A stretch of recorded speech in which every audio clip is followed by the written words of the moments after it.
disbelievers and believers have been warned about where they're standing on. Did they really think that the thing that they're standing on the earth, somebody from the heavens will not cause it to be swallowed along with you all?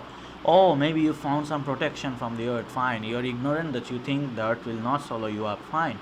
What about the heavens? Have you assumed that nothing will be sent against you from the heavens? Hasiba, meteors, laser guided missiles will not be sent towards you from the heavens?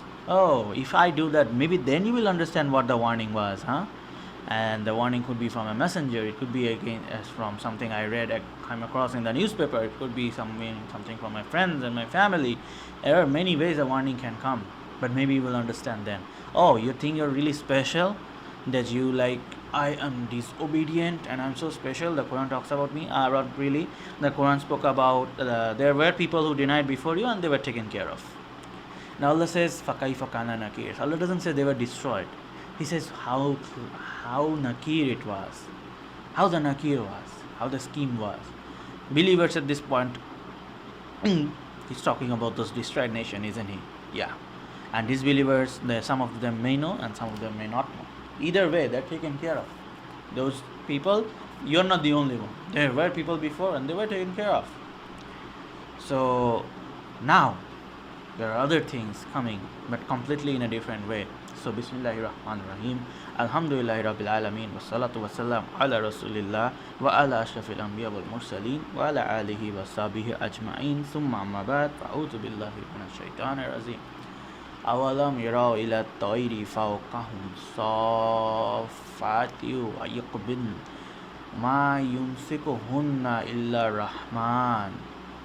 Innahu bikulli shay'in basir.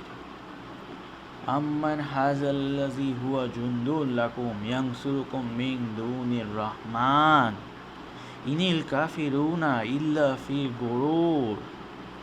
Amman hazal ladhi yarzukukum in amsaka rizqa. Bal lajju fi wutuwin wa nufur. Afaman yamshi mukibba ala wajhihi ahda amma yamshi sawiyan ala siratim mustaqim. Rabbi shrah li sadri wa yassir li amri wahlul 'uqdatam min lisani yafqahu qawli. A completely different way of telling us. But maybe before starting anything, you heard the name Ar-Rahman, right? As I was reciting in a weird way, but you maybe heard the name Ar-Rahman. So even after all this, the name Allah chooses is Ar-Rahman. He still has not given up on us yet, if some of us are disobeying Him.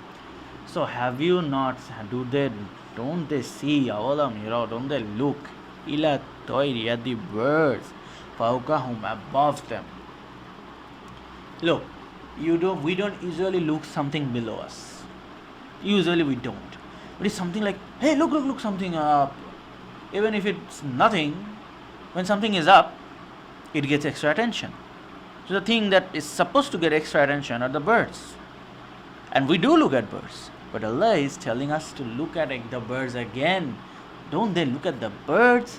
فَوْقَهُمْ, above them, صَافَّاتِ. So they're moving in flocks, in groups. And it's an ism. Safa here is an ism. Now, what's about this ism? Now, Safa, there's a lot of things on this. It literally means in a straight line, in a pattern, Not just like X, Y, Z, there's no pattern, nothing. No. Sometimes you see the birds flying and they're flying together like there's a harmony when they fly together. Don't they see that? And it's a noun. What comes of it being a noun, we'll talk about that. Because the next word is وَيَقْبِدُ. وَيَقْبِدْن, right? That part is there. When they pull back, like put this way and then this something. Some of you are thinking I'm Mr. Bean dancing like that. No. It says birds, when they come down, they do this. It's an amazing way. I actually have pet birds, I have pigeons, and I can appreciate this.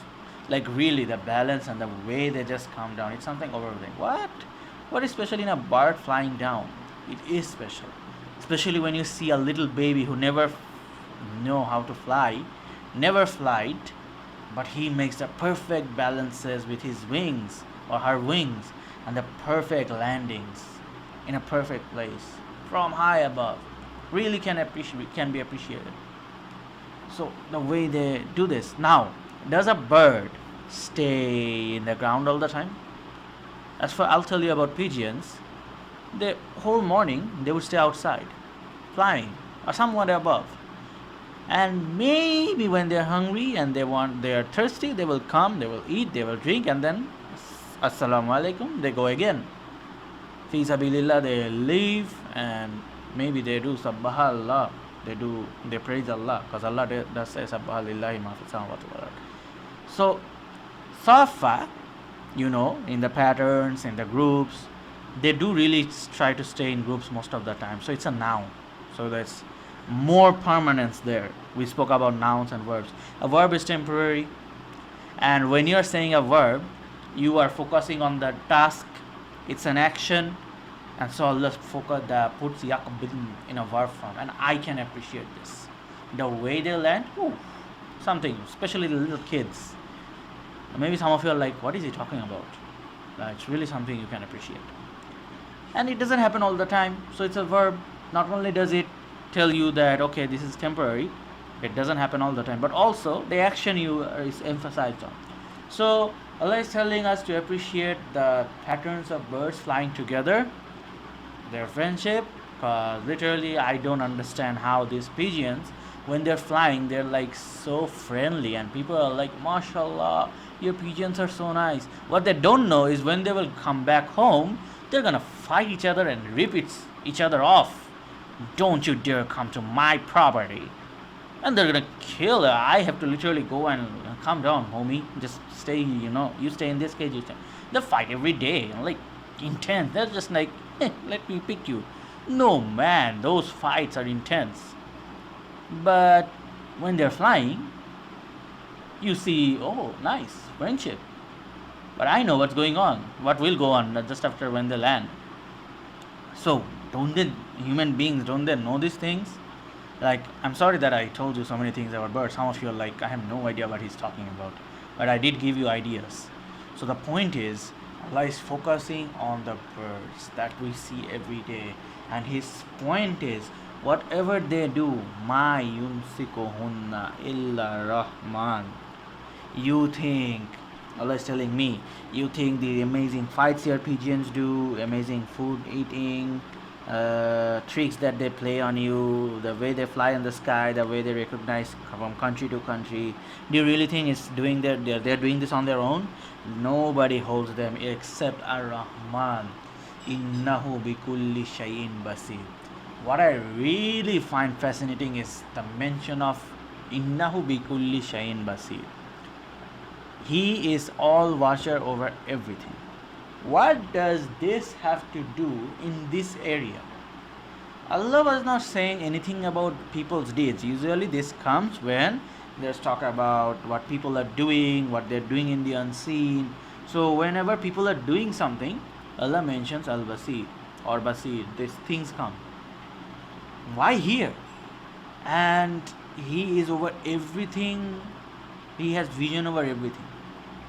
And Allah just spoke about Fawqahum Tawiri Fawqahum, birds above you. Man, somebody might be wondering, where is the CC camera that Allah is watching? The birds can be a witness. Not if you are in the house. But can you understand what this is doing here? Just like you never thought that these birds can be a witness for you.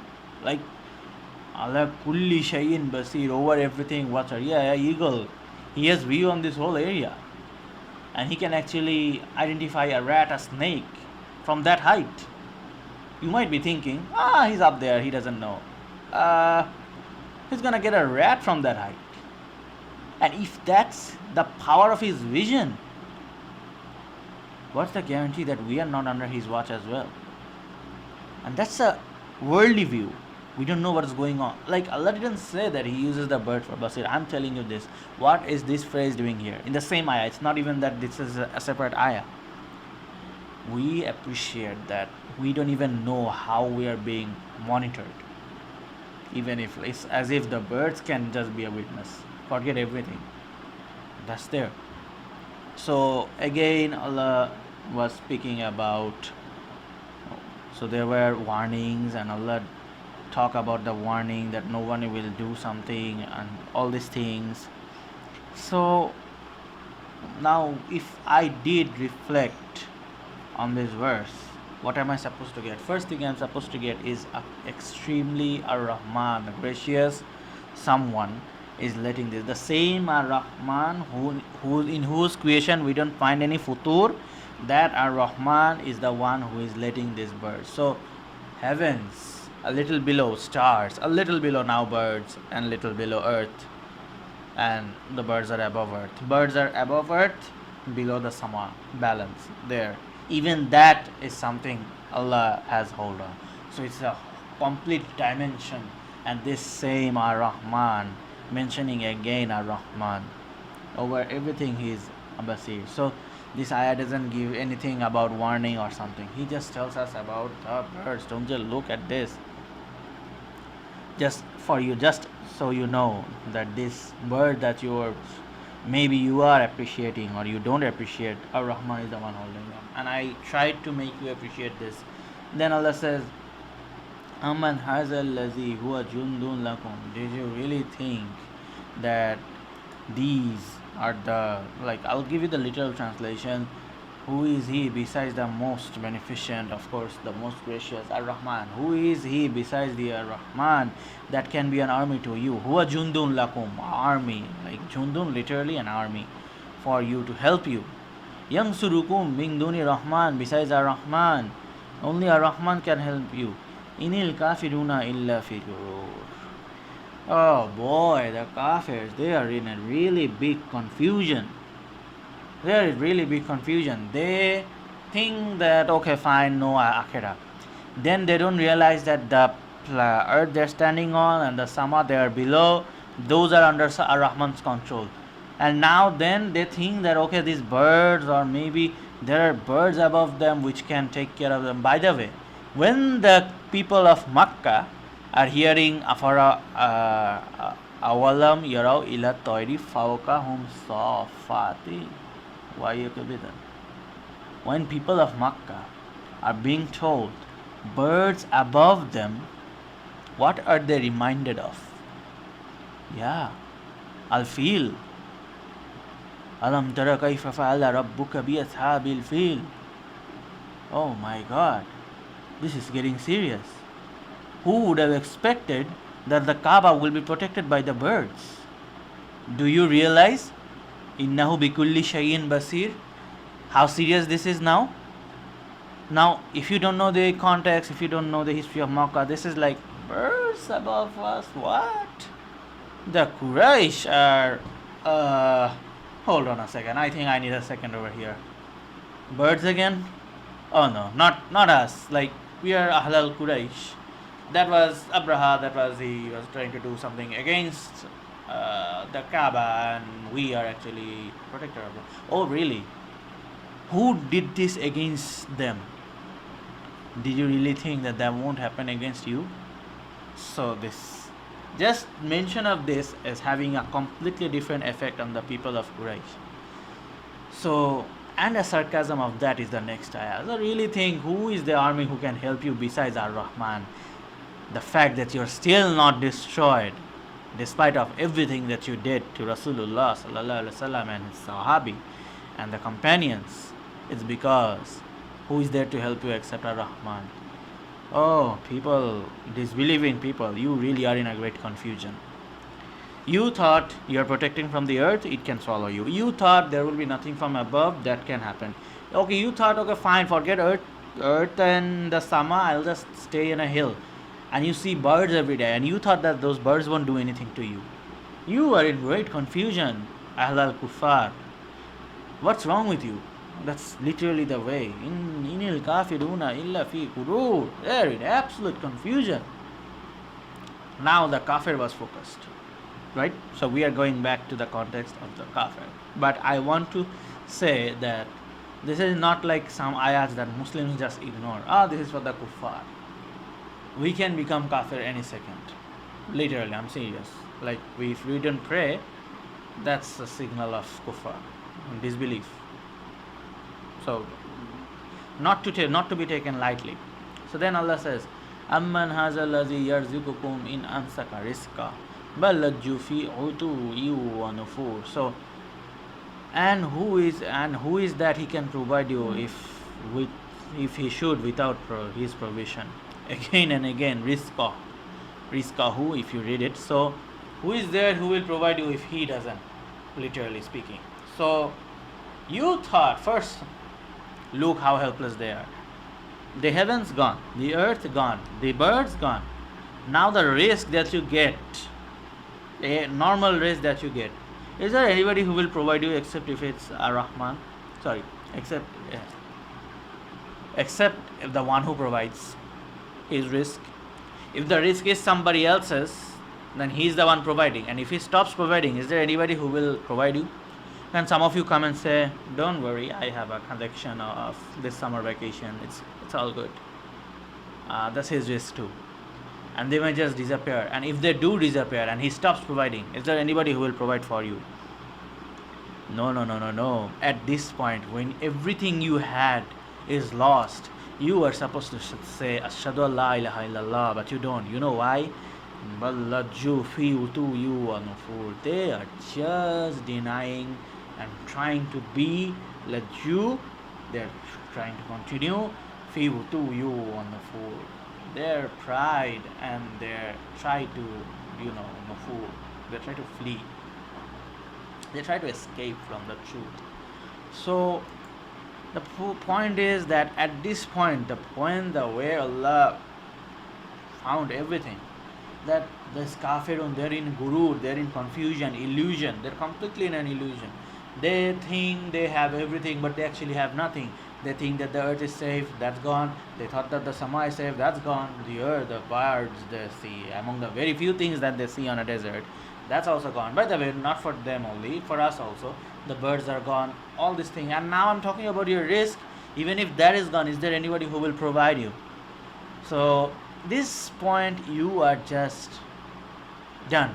Ashhadu an la ilaha illallah wa ashhadu anna Muhammadan. But they're arrogant. Lajju, they're arrogant. They just want to be stubborn and stay with their pride, and they want to spread like just spreading like idiots knowing the truth. So how should I put an example to this? There are people who know that they're wrong, but they're so proud of themselves that they will make themselves look like complete idiots. For example, there could be this white thing, and he was wearing a sunglass, and for some reason he saw it black, and he was thinking about something else, so he says it's black. He clearly realizes that he made a mistake, it is actually white, but he says, no, actually you guys don't realize, the sunlight makes it white. Had there been no sunlight, it would be dark. Oh really? Yes, if you look at the night, you cannot see. Yes, because I cannot see. No, you can actually see, but it is black, that's why you cannot see. Really? That's the logic you could come up with? Because I cannot be wrong. But they just want to stay arrogant and stubborn with their pride, and they just want to be in nufur. That's literally the example that I gave you. That's what they want. So, أَفَمَنْ يَمْشِي مُكِبَّ عَلَى وَجْهِهِ أَهْدَى أَمَّا يَمْشِي سَوِيًّا عَلَى صِرَاطٍ مُسْتَقِيمٍ. At this point, the points are made and it's clear. Now Allah is going to ask another question. Alright, so there are two kinds of people. One, idiot, I'll tell you. Those who are in gurur, of course. So if you are in a religion, you are looking like an idiot to the rest of the world. And there's those who are in mubin, not in gurur. Clear, simple language. So Allah is asking, Afamai Yamshi, who is better, the one who walks mukibba? We already spoke about mukibba. So without seeing on his face, ala wajhihi. So the one he walks mukibba without seeing on his face, ahda, rightly guided. So somebody, he doesn't even want to, look, there are many ways this can be spoken about. Let's just say he's walking like, hey, what's wrong? an idiot like that who's walking like this, or amma yamshi sawiya, the one who sees ala siratim mustaqim, and they are in a straight path. Siratim mustaqim. Oh, Surah Fatiha, yeah. So who's more rightly guided? The one who doesn't even want to look at yourself, look at your own face. Watch he. Just look at your face. Man, look at your face. Forget everything. Look at your face. And they look at their face, and they see the look in their faces, because they know that they are hiding the truth. And Allah says it's in a figurative speech, the one who doesn't look at their face. Now, that doesn't mean that you don't have a mirror, because nobody literally looks at their face when they're walking. Do you walk like this in a mirror? Yamshi mukibba ala wajhi ada. No. This literally means those who don't look at themselves. Like, it's a figure of speech, right? So who's more rightly guided? There. Amma yamshi sawi and ala siratin mustaqim. Or the one who actually sees and are on a straight path. They know where they're going. They know this is the truth, and they're going their way. Are they rightly guided, or you idiots are guided? Really, seriously, that's what it's here. Because in the last ayat it was clear. It was there is no confusion. And now I'll just tell you, ask one question, forget everything. Think about these two kinds of categories and tell me who's more guided. That's all. So this is a section, and we will try to relate this section. So the lessons we learn from this is, like, this is even for Muslims, that let us not let our pride and nufur get in our deen, get in things that Allah disobeys. Look, I am a good Muslim, but I want to do this haram business, because in Bangladesh, in India, in Pakistan, you cannot but do haram. Sabbaha lillahi ma fi samawati wal ard wa huwa ala kulli shay'in qadir. Naam, wa huwa ala kulli shay'in qadir. Walakin la ala kulli shay'in ma fil Bangladesh wa Pakistan or India. He doesn't have power over what is in Bangladesh, India and Pakistan. Really? He is ala kulli shay'in qadir, but lan ala kulli shay'in ma fi desi countries. Really? That's like literally the point. If Allah has created, of course there is a way. Maybe that way is way too hard. Maybe other Muslim countries don't have to struggle this much to earn, but the desi countries have to. Or maybe the desi countries have something very easily. For example, masjid, prayer, like, except India, this current state, but in Pakistan, in Bangladesh, you won't like get kicked in the back, or you won't get beaten if you pray in the mosque, generally speaking. But in other countries, you'll get mocked at in your schools. In your school, you can pray, no problem, in desi countries. But in those countries, it's not easy. Doing hijab in desi not doing hijab in desi countries is like astaghfirullah, la hawla wala quwwata billah. Doing hijab in those countries are like, so these things are there wudu you and nufur in Muslims also. I keep bringing this thing back to us Muslims, because we should not avoid these ayats as though these are ayats of the kuffar. I bet you that every single ayat we read in Surah Al Mulk so far are for Muslims also, a warning for us also. Maybe some in little level and some in high level, and the ayats we spoke today are clearly in a high level for us as well, so we have to take it. So that's all I want you and me to think about this and really reflect on, are we the one who is walking without looking at our own selves, with our own faces, or are we the ones who are walking in ala siratim sayyan, ala siratim mustaqim? We have to think about this. Ashhadu an la ilaha illallah wa ashhadu anna Muhammadar Rasulullah sallallahu alaihi wasallam.